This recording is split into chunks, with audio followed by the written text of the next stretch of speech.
I'm Stephen Horn, the creator and director of The Chef's Kitchen. We have just begun a partnership with PBS39, located in the Steel Stacks campus in Bethlehem, Pennsylvania. Morris Black Designs created and built this state-of-the-art studio kitchen that our show will now call home. Today, we are celebrating our launch with some of the top chefs who regularly appear on our show. They'll be doing short demos for a live audience of PBS supporters. Nicole Gaffney helped me host this event, and here are some of the highlights of that evening. We're here at our live launch party, and we've got CEO of PBS39, Tim Fallon, as well as our director, Stephen Horn. Thank you, Nicole. Well, Tim, this has been a year project that we've put together, and I'd like you to tell the folks a little bit about what it is that got us together and what the vision is for PBS39 and the Chef's Kitchen. Absolutely. This demonstrates the power of partnerships. So about a year ago, Stephen came up to visit the Steel Stacks campus, and immediately he understood the value of what is here in Bethlehem and what we've got here at PBS39 that we can do together with your great Chef's Kitchen show. And so we've been working on this for the last year. We've developed this great kitchen set with our friends at Morris Black & Sons to make this happen, and now we're ready to launch this. They did a great job at Morris Black, didn't they? Is this fabulous? This is a beautiful kitchen. Absolutely. I've had a lot of kitchens. This is really a fabulous kitchen. Got our first chef out today. This is Anthony Bonnet from the Sheila Restaurant. What are you going to make today? We have today a spice-cured crispy pork belly. It's a Berkshire pork belly. Nice. And we're going to do it with a multi-grain pilaf with roasted butternut squash. We're going to garnish it with spiced pecans and dried cranberries. And we're going to do a little sauce with some apple cider reduction. And we have a piece that was in the oven. Oh, look at that. And when it comes out, you want to make sure that it's really nice and tender and soft. So I would say like 3.5 to 4 hours at 325, and that should be awesome. At this point, we just slice the pork belly from the end result that we have, and you're just going to sear it in a pan, just like you would do if you were cooking thick bacon or scrapple. Just let it cook up nice and crispy. You can do pork belly as an entree. It's a fatty meat to do as an entree. I mean, you don't necessarily want to eat a ton of pork belly. You know, 2 nice portions or 2 or 3 pieces is great. Okay, and we just garnish with some really nice spiced pecans. These are done with cayenne pepper, with brown sugar, and we do a little egg whites with them. We have some dried cranberries. Finish with a little bit of rosa olive oil. A little more rosa olive oil on top just to finish it off. Yum! The pork, because it really it's like something bland.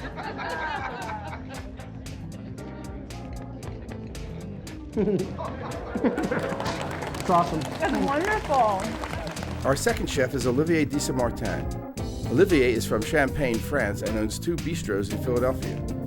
Thanks for being here with us. What are we making today? Bonjour. Bonjour. So I don't speak as good English as the guy before me. I don't speak as good of French as Olivier. But that's okay. So today I'm going to do a very easy dish that is on my menu since Le Bernardin in New York, 1986. So we're going to put some pancetta in a pan like this. Mm-hmm. And I will put some beans, white beans, pre-cooked beans. And we're going to let this simmer together until it's nice and almost like a ragu, okay? Okay. And when it's almost ready, then we'll add some pre-baked and pre-cooked green cabbage, Savoy cabbage. Blanch that? Wow. Oh, I know something. I don't care what anybody says about you. What I do, I blanch it for like 3 minutes, salty water, cold water, to keep all the shades of green. What we're gonna do today, instead, you know the beurre blanc, right? Beurre blanc, everybody, well, we're not gonna do that. Of course. We're gonna do a beurre rouge, okay? So the beurre blanc or the beurre rouge, the idea is fresh chopped shallots, okay? When you're a chef, you don't need a spatula, you just use your fingers. Exactly. A little bit of red wine vinegar and a little bit of red wine. Okay. And of course, the beurre blanc is white vinegar and white wine. Mm-hmm. Duh, okay? Skatefish is my favorite fish. Skatefish is from Samuel & Sons. I use Samuel & Son for since 1989, since I'm in Philly. And before, Le Bec Fin used to get the best skate, then Four Seasons, then Susanna Food, and me. Now, they're all gone. I'm on the top. That's why I got the big skate, all right?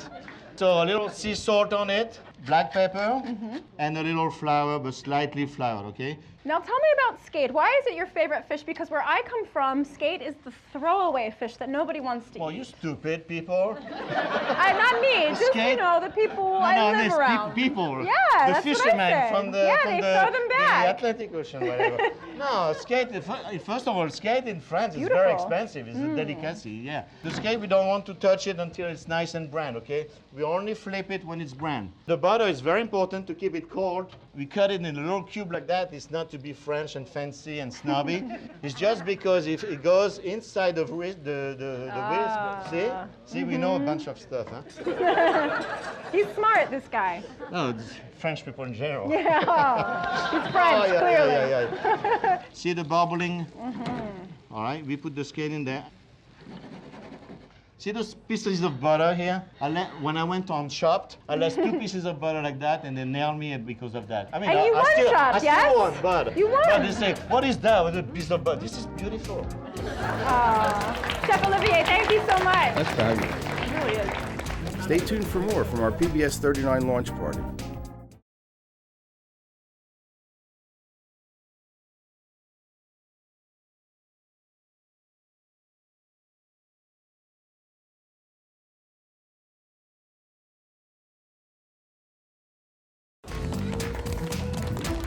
Our next chef is Adam Gasso, who is the catering chef for Garces Group.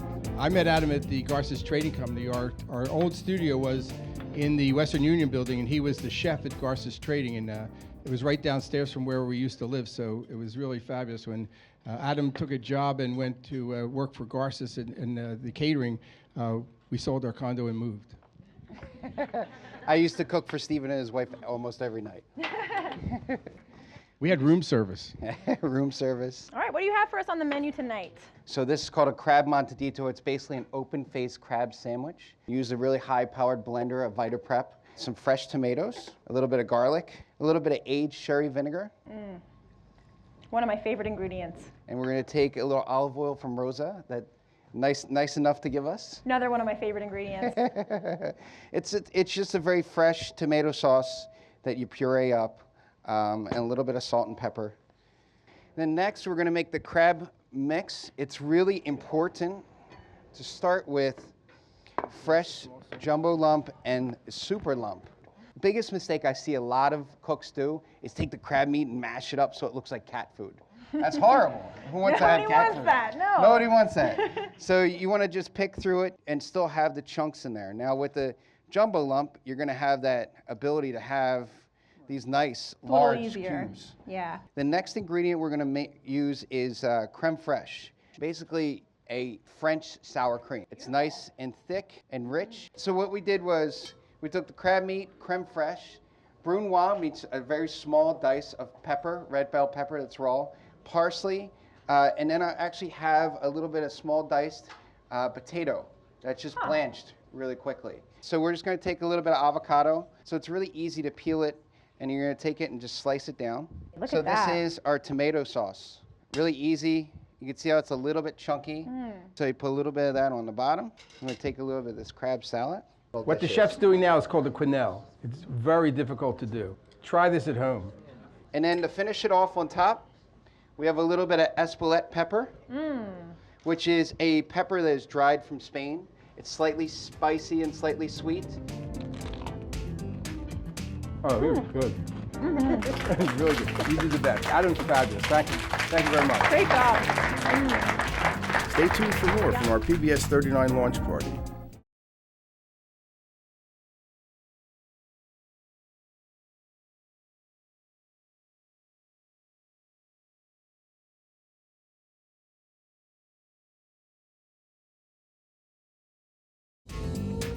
Welcome back.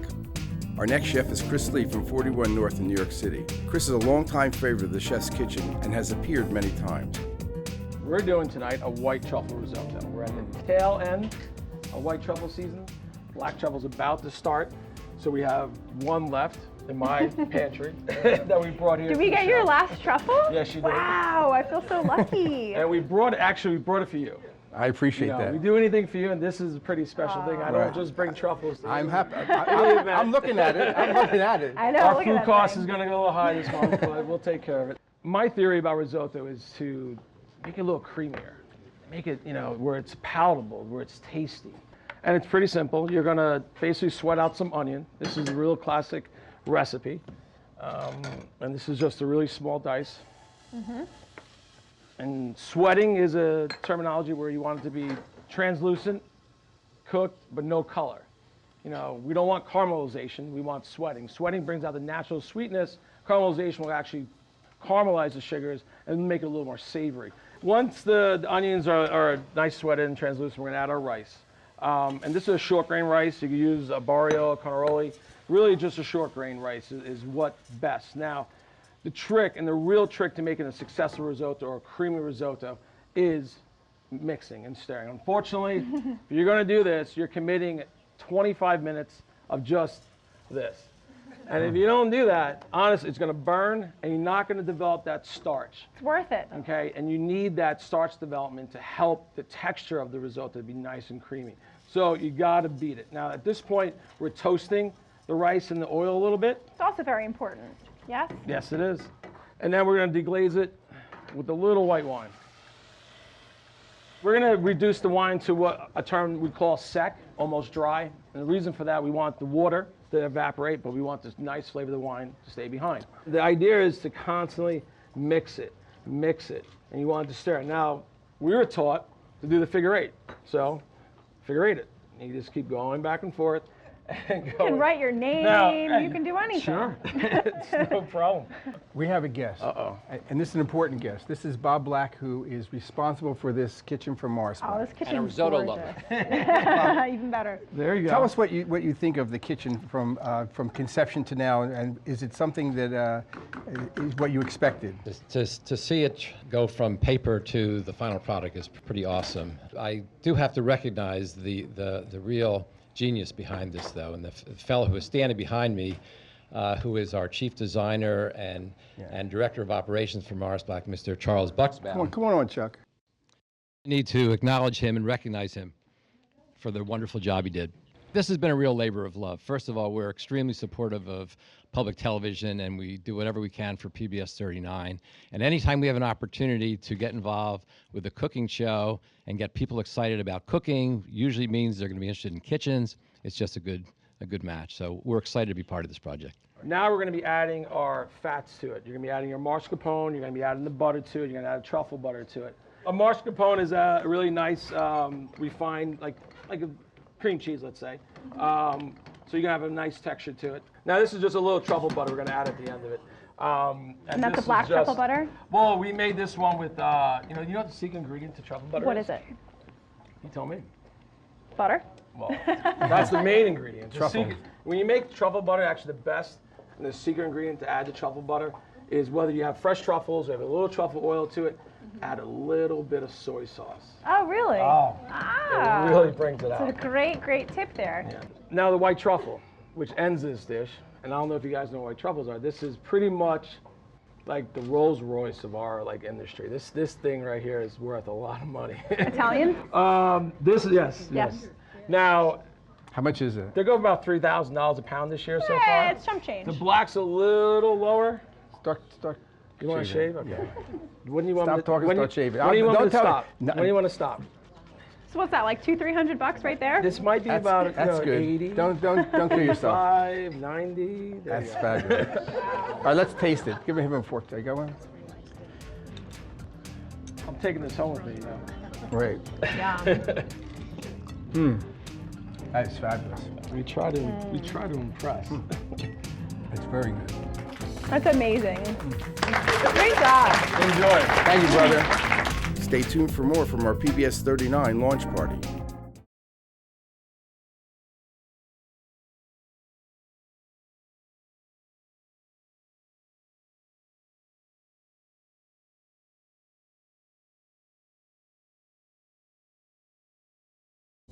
We're back with more from the Chef's Kitchen.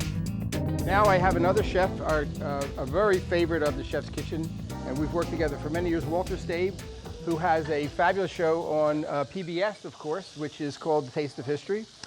Walter, thank you for being here. Hello. We love Walter at the Chef's First of all, I never go without a present. Here's my latest book. This is number 6. The Sweet Taste of History just came out 2 weeks ago, or 3 weeks ago. I've been with Stephen, what, 10 years we've been doing it together? I couldn't even count how many shows I've possibly done with him.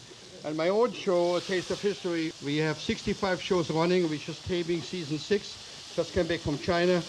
And I have a lot of crazy stuff going on all the time. But I will tell you, honestly, it wouldn't be without this man, because he got me, not really out of the kitchen. I was always out of the kitchen, but he kind of early on made sure that the camera was liking me.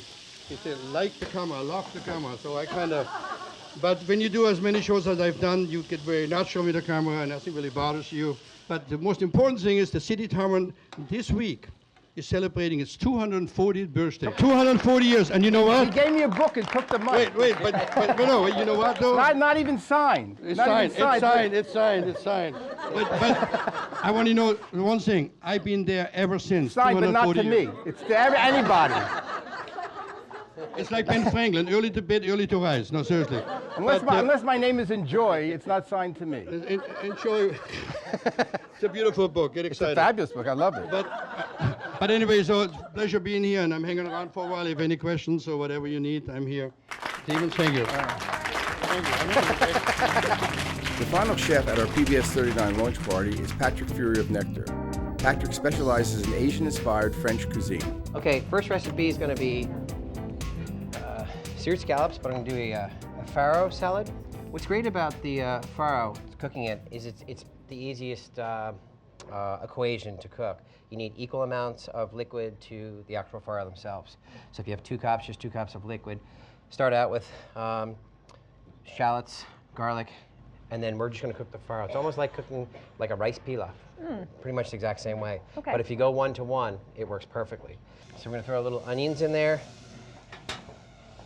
We're going to put the farro itself. Now the farro is completely cooked and tender. It's got like just a little bit of a bite to it. From there, you're going to kind of have fun with it. You like these cured Sicilian olives? Throw those in there. Yum. I also put herbs in there, but I put herbs in the very, very last second when we serve it, because I like to kind of have all of the ingredients that in there kind of stand separate. When I throw the herbs in at the very end, they kind of pop through. Then the flavor of the olives are secondary, and then lastly, we're going to have a little fun with black truffles. So I like to use molten salt. Molten salt's actually a salt out of England. It's got a nice crunchy texture. It's a great finishing salt. One of my favorites. The most important thing about scallops is you have to cook it hard one side. You must get that crust when you cook scallops. Both sides, really. Yeah, you want it to look exactly like that, nice and caramelized. Next, we're going to do is work on our scallops here. There, you want it to be like nice and brown. nice and golden. That's a nice one there. So, and like what I like to do is just sear them on either side. They don't have to go in the oven. They can still be a little under in the middle. They don't have to be totally cooked through. Absolutely. You don't want to cook through all the way. When they cook through, they kind of like, they lose their texture, they get a little chewy, so you want it to be like kind of melt in your mouth. Nothing's worse than a chewy, overcooked piece of seafood. Good Just stuff. grilled the lily. And these are actually from Burgundy, these truffles, out of France. And what's your salmon dish? The salmon dish is just going to be some caramelized mushrooms, and we're going to also do it with truffles. We're going to make a little quick, fun sauce with that. So first thing first, we're going to work on is taking a sauce, and what we like to use is the derivatives of what our ingredients are for the menu. So we have mushrooms, but we have stems left. So what we want to do is make our sauce from the mushroom stems, and also we'll use some onions, garlic, and we need olive oil. There we go. So what we want to do with this sauce, it's a really fun sauce. It's a sherry and white wine based sauce. You want to kind of get that kick with the sherry. The sherry goes really, really well with truffles. I love like mixing Spanish ingredients with French ingredients themselves. So what we wanted to do is get a nice caramelized on the mushrooms first. Then after that, we're going to get a caramelization on shallots, and then we're going to get just on the very end just a little bit of garlic, because garlic can either be too strong or not. Especially with truffles, you don't want to kind of get too much. Right, overpower.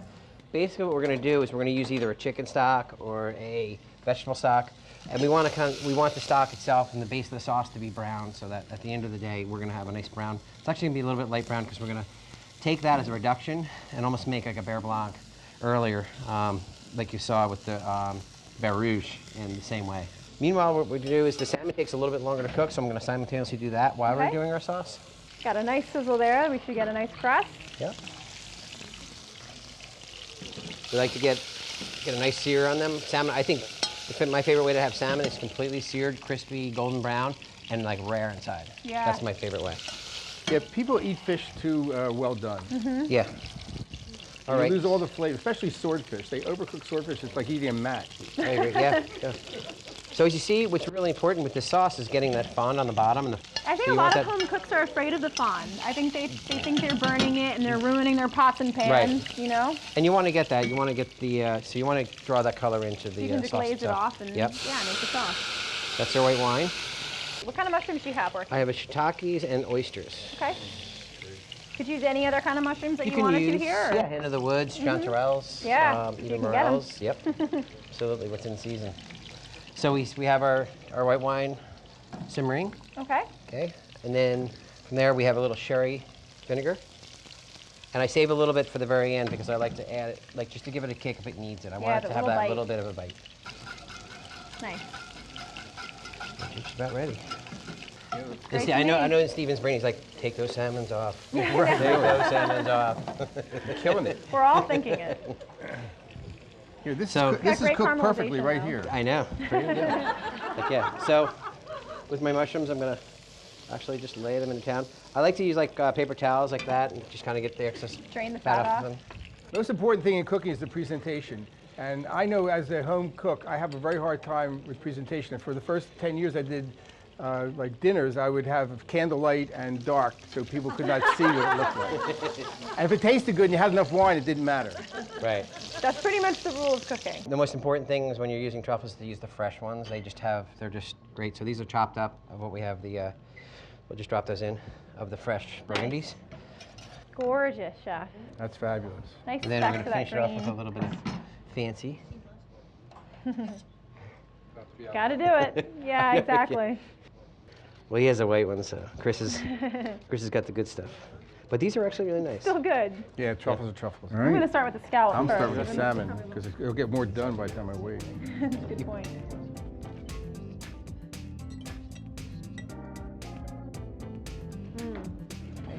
We have a lot of forks. Scallops are perfect. This is Nicely good. seasoned. This has a smoky flavor. Yeah, it's just when you sear them out on the bottom of the pan. Mushrooms are fabulous. Pretty darn tasty. Thank you for coming and watch the Chef's Kitchen. Thank you.